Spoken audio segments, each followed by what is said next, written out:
할렐루야. 오늘은 종려주일로 예배를 드리게 됩니다. 종려주일은 예수님이 승리의 왕으로 예루살렘에 입성하신 그날을 기념하여 지켜드리는 예배입니다. 종려주일이라는 이름이 유래한 것은 그 환호하는 백성들이 종려나무 가지를 예수님이 지나시는 길 위에 깔고 그 가지를 흔들면서 예수님을 반겼기 때문에 거기서 유래한 이름입니다. 예수님의 공생의 사역 무대는 사실 갈릴리 지역이었습니다. 그 공생의 사역은 거기에서 이루어졌고 그 사역을 마무리하신 후에 이제 예수님은 자신이 이 땅에 오신 목적인 그 예루살렘을 향하여 입성하고 계십니다. 그런데 예루살렘에 입성하신 후에 채 한 주가 못 되어서 우리 주님은 십자가에 달려 죽으셨습니다. 그 죽으신 날을 성금요일이라고 우리는 부릅니다.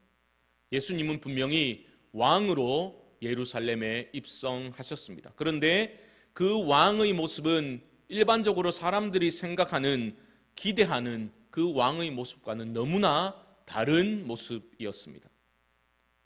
이 시간에는 2000년 전의 그날로 돌아가서 그 낯선 예수님의 모습을 발견하는 시간이 되면 좋겠습니다. 그날 무슨 일이 있었는지, 그 낯선 예수님을 만나지 않고서는 우리의 신앙의 성숙은 이루어질 수 없는 겁니다. 그 낯설음을 통해서 우리의 공고한 그 자아의 생각과 고집이 깨어져야지 영적인 성숙에 이룰 수 있게 되는 겁니다. 본문으로 한번 들어가 보시죠. 1절 보면 이렇게 말합니다. 그들이 예루살렘 가까이 가서 감람산 벳박에 이르렀을 때에 예수께서 두 제자를 보내시며, 예수님이 두 제자를 보내시는데 이어지는 말씀을 보면 무엇을 명하셨습니까? 동네에 들어가 보면, 맞은편 마을에 들어가면 매여 있는 나귀와 나귀 새끼를 발견하게 될 건데 끌고 오라라는 말씀, 명을 주셨습니다. 혹시나 어떤 사람이 뭐라고 하면 뭐라고 대답하라고 하셨습니까? 주가 쓰시겠다 하라. 그리하면 즉시 보내리라. 이 말씀은 주인 허락도 없이 그냥 막무가내로 데려오라, 이런 의미가 아닙니다. 우리 주님이 미리 준비해 두셨다라는 의미입니다. 그런데 왜 예수님은 입성하실 때에 나귀를 타고 입성하셨습니까? 왕으로 들어오시면 어울리는 짐승은 나귀가 아니라 말입니다. 말. 여러분 혹시 말을 타보셨습니까? 말은 힘의 상징이죠. 예전에 제가 외국에 지낼 때에 산책 나갔다가 말을 타고 나온 주민을 만난 적이 있습니다. 말은 생각보다 키가 엄청 큽니다. 말 위에 앉아있으면 모든 세상 사람들을 다 내려다 볼 수 있게 됩니다. 개선 장군은 위용을 자랑하는 말을 타고 입성합니다. 그런데 우리 주님은 말이 아니라 나귀를 타고 입성하십니다. 나귀는 짐을 나르는 용도로만 사용하지 이런 왕의 입성에는 전혀 어울리지 않습니다. 성인 남자가 탔을 때 발이 나귀에 탄다면 발이 땅에 닿을 정도이니 그 모습이 얼마나 우스꽝스러웠겠습니까? 그런데 왜 우리 주님은 나귀를 타십니까? 말을 구하기 힘들어서 그렇습니까? 아닙니다. 주님은 분명한 의도를 가지고 있었습니다. 분명 왕중왕으로 예루살렘에 입성하신 것이 맞습니다. 하지만 세상의 방식으로, 세상의 힘으로 그런 나라를 건설하려고 주님이 오신 것은 아닙니다.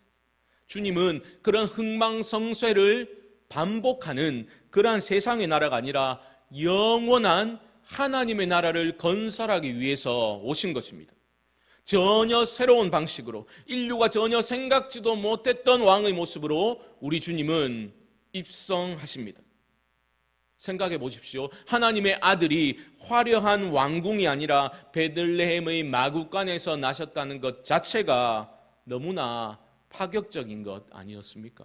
아니, 그 장소의 파격보다도 참 신이신 창조주께서 친히 인간의 몸을 입고 오신 그 성육신 사건이야말로 말도 안 되는 파격적인 구원 사역의 시작을 알려주었지 않습니까? 그래서 우리 주님은 일부러 말이 아니라 나귀를 타고 입성하십니다. 겸손과 평화의 왕으로 그렇게 오십니다. 이런 주님의 의도를 사람들은 알았겠습니까? 그렇지 않습니다. 3년간 동고동락했던 제자들도 몰랐습니다. 우리도 살다가 세월이 흐른 후에야 맞다, 그래서 그랬구나 깨달음이 올 때가 있지 않습니까? 초대교회 성도들이 그러했습니다. 초대교회 성도들은요, 부활의 주님을 만난 후에야 비로소 예수님이 하셨던 말과 행동들의 온전한 의미를 깨닫게 되었습니다. 부활을 경험하고서야 그들의 눈은 활짝 열리게 되었고 예수님을 메시아로 온전히 믿게 된 것입니다. 그래서 구약 성경을 다시 펼쳐서 읽어보니 그제서야 보이기 시작하는 거죠. 구약의 예언들 상당수가 예수님이 성취하신 것이로구나 라는 것을 깨닫게 된 겁니다. 복음서 곳곳에 그런 흔적들이 여전히 남아 있습니다. 제가 예를 들어 보겠습니다. 요한복음 2장으로 가보면 예수님께서 성전을 정화하는 그런 사건이 기록되어져 있습니다. 이 성전 헐라 내가 사흘 동안에 일으키겠다, 주님 그렇게 말씀하셨죠. 사람들이 어떤 반응을 했습니까? 비웃었습니다. 이 성전을 46년 동안에 지었거늘 네가 3일 동안에 일으키겠느냐. 그리고 요한이 이렇게 설명을 하고 있습니다. 그러나 예수는 성전된 자기 육체를 가리켜 말씀하신 것이라. 그리고 자막이 준비되었을 텐데요, 22절에서 이렇게 말합니다. 죽은 자 가운데서 살아나신 후에야 제자들이 이 말씀하신 것을 기억하고 성경과 예수께서 하신 말씀을 믿었더라. 죽은 자 가운데서 살아나신 후에야, 부활하신 후에야 제자들이 깨닫게 되고 믿게 되었다는 겁니다. 그래서 그때 성전에서 소동을 일으키시고 그렇게 말씀을 하신 것이로구나 깨닫게 되고 믿게 되었다라는 겁니다. 마태도 마찬가지입니다. 특별히 마태복음을 읽어나갈 때 특징이 있습니다. 예수님에 대해서 기록하면서 강조하고 있는 게 뭡니까? 구약 예언의 성취로서의 예수님을 그렇게 마태는 강조하고 있습니다. 오늘 본문에도 나타나고 있습니다. 나귀를 타신 예수님의 그 의도를 당시에는 몰랐지만 부활 사건 후에는 깨닫게 되어서 마태가 이렇게 기록하고 있는 겁니다. 4절 보면 이는 선지자를 통하여 하신 말씀을 이루려 하심이라. 그 구약 성경 그 예언을 이루려고 주님이 이렇게 하신 것입니다 라고 마태는 그의 복음서에 기록하고 있는 겁니다. 구약 예언은 뭡니까? 스가랴 9장 9절을 인용하고 있는 겁니다. 그래서 오늘 본문 5절에서는 이렇게 말하죠. 시온 딸에게 이르기를 내 왕이 내게 임하나니 그는 겸손하여 나귀 곧 멍에 매는 짐승의 새끼를 탔도다 하라 하였느니라. 후에 초대교회 성도들은 깨닫게 된 겁니다. 주님은 왕이시요 메시아이시지만 세상이 꿈꾸던 승리의 메시아, 힘으로 군림하는 메시아가 아니라 고난당하는 메시아요, 아낌없이 자신을 내어주심으로 새 생명을 주신 죽임당한 메시아라는 것을 깨닫게 된 겁니다. 오늘 본문에 등장하는 사람들은 이 사실을 눈치채지 못했습니다. 보십시오. 6월절 명절 기간을 맞이하여 수많은 군중들이 몰려들었고 예수님 뒤를 쫓으며 환호하고 있습니다. 맞이하고 있습니다. 그들 중 일부는 갈릴리에서부터 따라온 그러한 사람들일 것입니다. 그들은 예수라는 인물에 열광하고 있습니다. 그의 입성을 환호하고 있습니다. 자신의 겉옷을 펴서 길거리에 깔고 예수님이 지나가실 그 길에다가 깔고서 환호하고 있습니다. 종려나무 가지를 깔고 흔들면서 큰 소리로 예수님을 환호하고 있습니다. 그들을 구원할 메시아로, 다윗 왕조를 재건할 메시아로 열렬히 환영하고 있는 겁니다. 그러다 갑자기 누가 한 걸음 더 나아가서 이렇게 찬양을 합니다. 9절 중반절 보시면 호산나 다윗의 자손이여 찬송하리로다. 주의 이름으로 오시는 이여 가장 높은 곳에서 호산나. 호산나는 이제 구원하소서라는 뜻입니다. 가장 높은 곳에서 호산나를 외치는 것은 인간에게 돌릴 수 있는 찬사가 아닙니다. 하지만 그 호산나 찬양은 들불처럼 모여있는 그 무리들 사이에 퍼져나가게 됩니다. 그들은 일제히 호산나 찬양을 부르면서 예수님을 메시아로 높이며 환호하고 있는 것입니다. 아이고 너무 오버하는 것 아닌가 이런 생각이 들 수 있겠지요. 하지만 사실 그 타이밍마저도 기가 막혔던 겁니다. 지금 6월절 축제 기간 아닙니까? 6월절은 애굽의 압제로부터 해방된 그날을 기념하는 명절입니다. 더구나 예수님 당시에는 메시아 대망 사상이 최고조에 달해 있었기 때문에 어딘가 어떤 비범한 인물이 등장하기만 하면 아이고 혹시나 이 사람이 메시아가 아닐까, 반사적으로 그런 반응이 나오게 되는 그러한 시기였다는 겁니다. 그들의 그 열광적인 환호, 우리 주님은 어떤 심정으로 보셨겠습니까? 요한은 그의 복음서에서 예수님이 행하신 그 표적을 보고 열광하며 따르는 사람들의 반응을 기록하고 있습니다. 우리 주님은 그들의 그런 열광에 무덤덤하게 반응하십니다. 그 이유를 이렇게 그는 소개합니다. 예수는 그의 몸을 그들에게 의탁하지 아니하셨으니 이는 친히 모든 사람을 아심이요. 군중들은 열광했지만 주님은 그들을 아십니다. 요한은 이어서 이렇게 말합니다. 이는 그가 친히 사람의 속에 있는 것을 아셨습니다. 그 사람의 속에 무엇이 있는지를 우리 주님은 아셨기 때문에 군중들의 열화와 같은 그 환호에 주님은 흥분하시지 않는 것입니다. 오히려 어쩌면 매우 씁쓸한 마음이 들었을 수도 있겠습니다. 왜냐하면 그들의 속을 꿰뚫어 보셨기 때문입니다. 그들은 메시아를 열렬히 환호하고 있지만 메시아가 행하실 일에 대해서는 전혀 다른 기대와 생각을 가지고 있었던 것입니다. 그들은 순환당하고 죽임을 당하는 메시아를 기다리고 있지 않습니다. 그들이 환호하고 있는 메시아는 그런 메시아가 아니라 힘으로 이방의 압제로부터 해방시켜줄 승리의 메시아만을 그들은 기다리고 있었습니다. 오죽했으면 제자들까지 예수님께서 고난과 죽음을 암시하셨음에도 불구하고 자리 청탁을 했겠습니까? 바로 앞장인 마태복음 20장 보면 세베대의 아들 즉 야고보와 요한의 어머니가 예수님께 찾아와서 이런 청을 넣었습니다. 나의 이 두 아들을 주의 나라에서 하나는 주의 우편에 하나는 주의 좌편에 앉게 명하소서. 주님이 세워나갈 하나님의 나라의 본질이 무엇인지를 전혀 깨닫지 못했기 때문에 이런 청탁을 하고 있는 겁니다. 제자들도 다 같은 마음이었습니다. 그랬기 때문에, 몰랐기 때문에 제자들은 예수님이 체포당하실 때에 뿔뿔이 흩어져 도망쳐 버렸던 것입니다. 전혀 다른 메시아를 꿈꾸고 있습니다. 그랬기 때문에 이 군중들은 불과 닷새 만에 그 환호의 소리를 저주의 소리로 바꾸어 외쳤던 것 아니겠습니까? 지금 호산나를 외쳤던 이 군중들이, 동일한 사람들이 며칠 후에는 십자가에 못 박아 죽여라 소리쳤던 사람들입니다.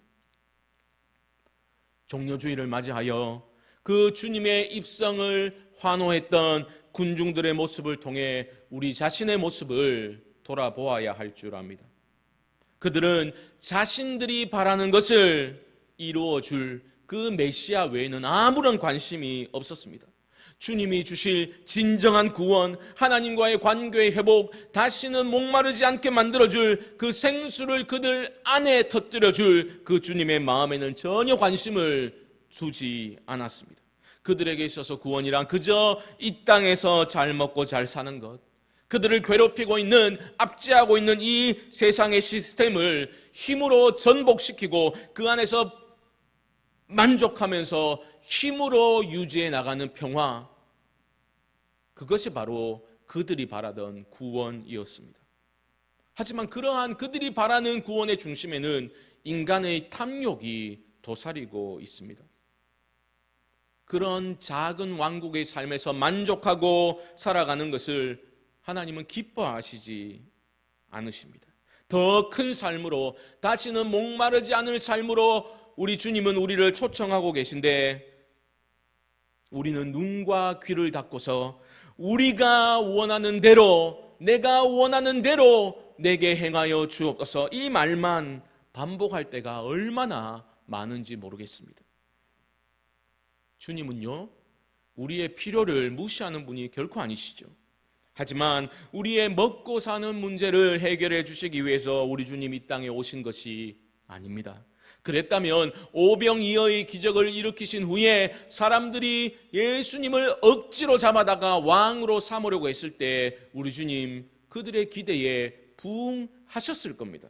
하지만 그렇게 하지 않으셨죠. 뿌리치고 우리 주님은 그 자리를 피하셨던 것입니다. 잘 먹고 잘 살게 해주는 그러한 목적으로 주님이 이 땅에 오신 것이 아니기 때문입니다. 사랑하는 성도 여러분, 우리는 주님께 지금 무엇을 구하고 있습니까? 예수를 믿는다는 것은 주님의 도움을 받아서 내 꿈을 이루는 것이 결코 아닙니다. 큰 소리로 주를 경배하면서도 끈질기게 내가 원하는 것을 내게 이루어 달라고 강청하는 것이 믿음이 아닙니다. 우리는 무엇을 믿고 있습니까? 하나님께서 예수 그리스도를 통해서 하시려는 그 일을, 하나님의 일을 믿는 것이 바로 믿음입니다. 내 뜻과 내 소원과 내 필요가 중심이 아니라 하나님의 뜻이 중심이 되고 기준이 되어서 그 하나님의 뜻에 우리의 삶의 전부를 맞추어 나가는 것이 바로 신앙의 핵심입니다. 때로는 우리 주님, 우리가 원하는 것과 바라는 것과 다른 것을 주시기도 하십니다. 그렇지 않습니까? 내 생각과 다른 일을 행하시고 내가 기대했던 것과 전혀 다른 것을 주실 때가 있다는 것입니다. 그때 우리는 어떻게 반응해야 되겠습니까?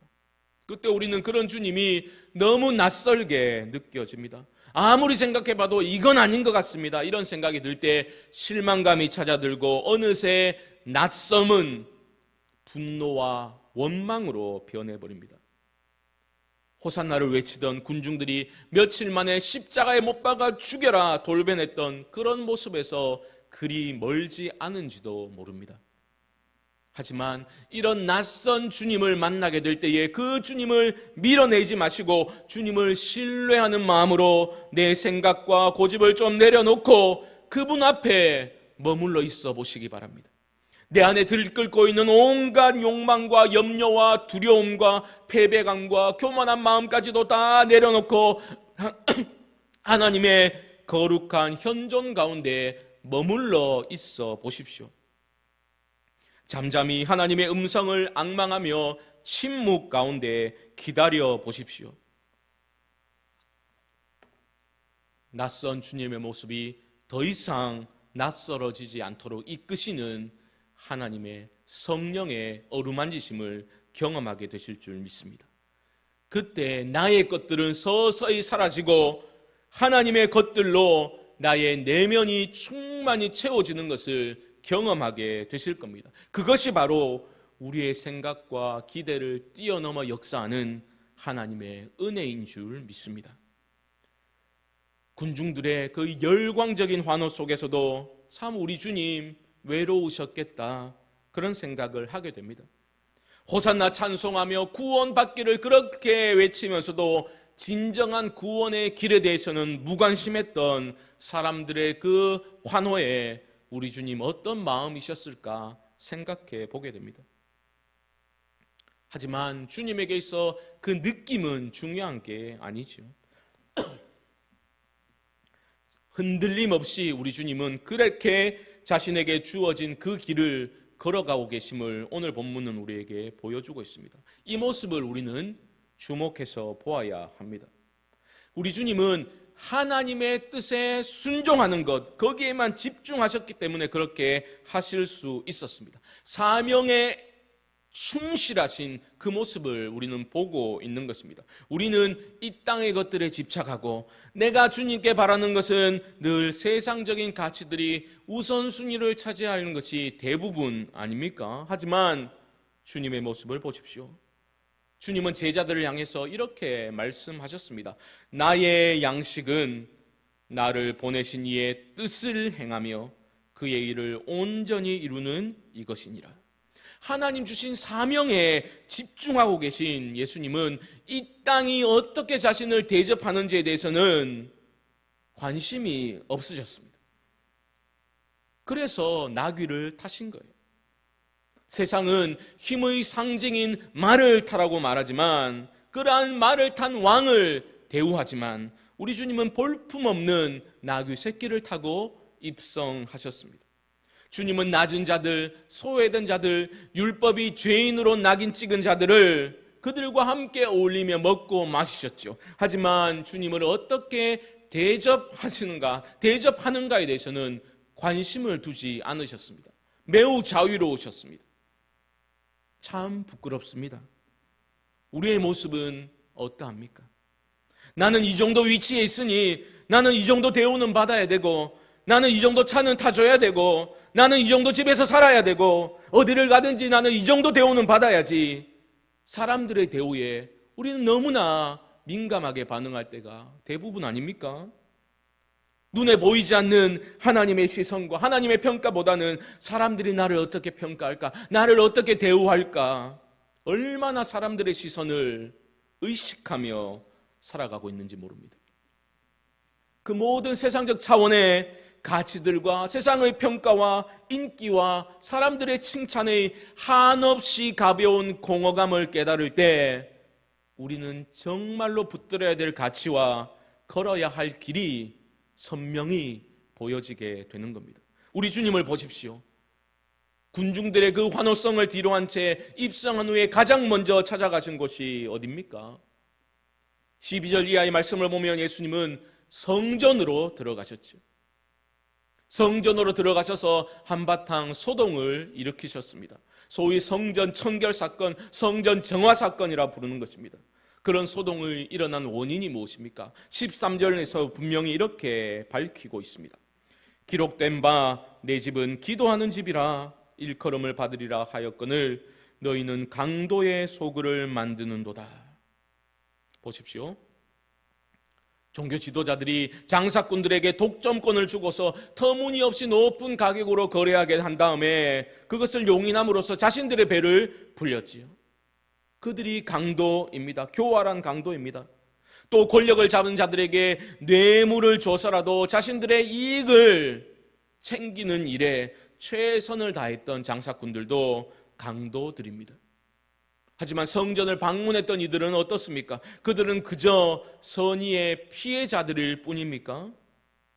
온갖 부정적인 일들이 일어나고 있으면서도 그저 제사만 잘 드리면 복을 받을 것이라는 어리석은 생각으로 그 삶의 현장에서 불의에 대해서는 눈을 가리고 내가 잘 먹고 잘 살면 그만이다 그 생각으로 제사만 잘 드리면 하나님께 기쁨이 될 것이라는 착각 가운데 사로잡혀 있는 사람들, 그들 또한 주님의 책망으로부터 자유로울 수 없을 것입니다.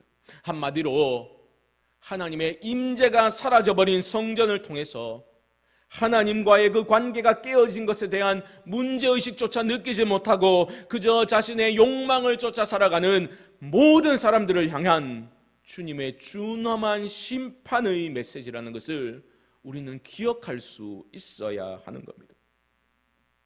사랑하는 성도 여러분, 오늘은 종려주일입니다. 예배를 드리는 가운데 우리 교회의 모습은 어떠합니까? 우리 교회 공동체를 가득 채우고 있는 것은 무엇입니까? 우리 교회는 하나님의 임재로 가득한 교회입니까?